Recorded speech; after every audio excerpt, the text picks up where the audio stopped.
Αγαπητέ Πρόεδρε, αγαπητά μέλη του Διοικητικού Συμβουλίου της Πανελλήνιας Ομοσπονδίας της Ενώσεως Προσωπικού του Λιμενικού Σώματος, αγαπητοί σύνεδροι, κύριε Αρχηγέ, κυρία Πρόεδρε, κυρίες και κύριοι συνάδελφοι, αισθάνομαι μεγάλη χαρά που βρίσκομαι σε ένα συνέδριο. Σε ένα συνέδριο αφετηρία και συνέδριο επικαιροποίησης των διεκδικήσεων και του διεκδικητικού πλαισίου. Είναι πάρα πολύ εύκολο για έναν πολιτικό, είναι πάρα πολύ εύκολο για έναν συνδικαλιστή να πετάει κορώνες χωρίς αντίκρισμα και χωρίς ουσία. Είναι όμως δύσκολο να διατυπώνει σοβαρές, βάσιμες, ρεαλιστικές και υλοποιήσιμες προτάσεις.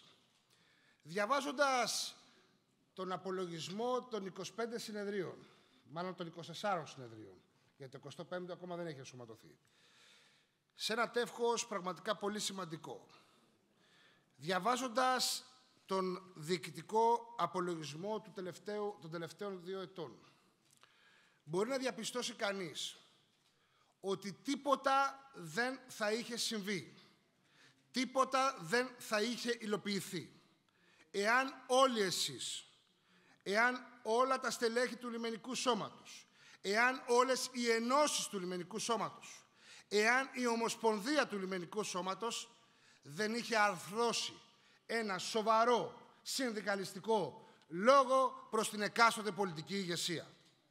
Και σήμερα που βρισκόμαστε εδώ, μπορούμε να πούμε ότι τα τελευταία χρόνια έχουν έρθει 3 νόμοι με κυβέρνηση της Νέας Δημοκρατίας και 2 προεδρικά διατάγματα. Και για να είμαι συγκεκριμένος και ξεκάθαρος, και ο νόμος 4997 του 22, και ο νόμος 5020 του 23, και ο νόμος 5045 του 23, αλλά και τα προεδρικά διατάγματα του 57 του 23 και το 61 του 23 είναι και ενσωματώνουν ρυθμίσεις προς όφελος κάθε στελέχους του Λιμενικού Σώματος. Και αυτό οφείλεται στο ότι έχετε έναν σοβαρό, έναν τεκμηριωμένο συνδικαλιστικό λόγο και η πολιτική ηγεσία βρίσκεται εδώ να υλοποιήσει πολιτικές για το μέλλον του Λιμενικού Σώματος. Κυρίες και κύριοι, δεν είναι τα συνέδρια ένα πεδίο κομματικής ή πολιτικής αντιπαράθεσης, διότι αν συμβεί αυτό, τότε περνάνε στα ψηλά γράμματα οι βασικές διεκδικήσεις. Βρισκόμαστε σήμερα εδώ και εγώ, εκπρόσωπος της ελληνικής κυβερνήσεως, ως Υφυπουργός Εργασίας και Κοινωνικής Ασφάλισης, αλλά και οι εκπρόσωποι των κομμάτων που θα τοποθετηθούν στη συνέχεια, για να ακούσουμε, για να καταγράψουμε, για να δηλώσουμε ότι είμαστε παρόν στις διεκδικήσεις για το μέλλον. Τα συνέδρια γίνονται για τις μελλοντικές διεκδικήσεις και αυτό πρέπει να κρατήσουμε από το σημερινό μας συνέδριο. Κυρίες και κύριοι, διάβασα με μεγάλη προσοχή αρκετά σημεία μέσα και στο μεγάλο απολογισμό αλλά και στο μικρό απολογισμό. Υπάρχουν ζητήματα που ξέρετε πολύ καλά ότι έχουν καλυφθεί τα τελευταία χρόνια, όπως ανέφερε και ο κύριος Αρχηγός, για τον εξοπλισμό, για την τεχνολογία. Υπάρχουν όμως και ζητήματα που επίσης λύθηκαν, αλλά υπάρχουν και σε εκκρεμότητα για τα ασφαλιστικά θέματα, αλλά και υπηρεσιακά θέματα. Μας ενδιαφέρει να υπάρχει ασφάλεια στην εργασία σας. Για όλα αυτά τα ζητήματα, λοιπόν, είμαστε εδώ. Είμαστε εδώ για να αρθρώσουμε έναν πολιτικό λόγο που αφορά το ένστολο προσωπικό και όχι μόνο. Χαίρομαι όμως που σε αυτόν τον διοικητικό απολογισμό μιλάτε με ειλικρίνεια.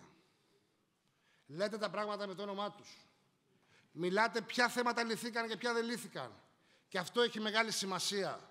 Δεν τονίζετε μία αυστηρή άρνηση και ένα όχι.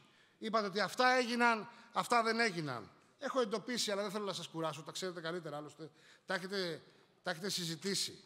Εγώ θέλω να σας πω ότι είμαι εδώ και για ζητήματα που αφορούν και ασφαλιστικά θέματά σας και θέματα ασφάλειας στην εργασία σας και φυσικά η πολιτική ηγεσία του Υπουργείου είναι σε ετοιμότητα και ήδη έχουν γίνει κάποια βήματα που όλοι τα γνωρίζουμε όσον αφορά τον εξοπλισμό. Κυρίες και κύριοι, με αυτά τα λίγα λόγια, χαιρετίζω τις εργασίες του 25ου Τακτικού Συνεδρίου. Εύχομαι να είστε πάντα γεροί και δυνατοί. Τα 7.867 στελέχη που δίνουν τη μάχη σε κάθε γωνιά της χώρας αξίζουν πραγματικά συγχαρητήρια και να συνεχίσουν το έργο. Η κυβέρνηση είναι εδώ για να αντιμετωπίσει και οι πόρτες μας είναι πραγματικά ανοιχτές για να αντιμετωπίσουμε όλα τα ζητήματα. Γι' αυτό λοιπόν, καλή συνέχεια.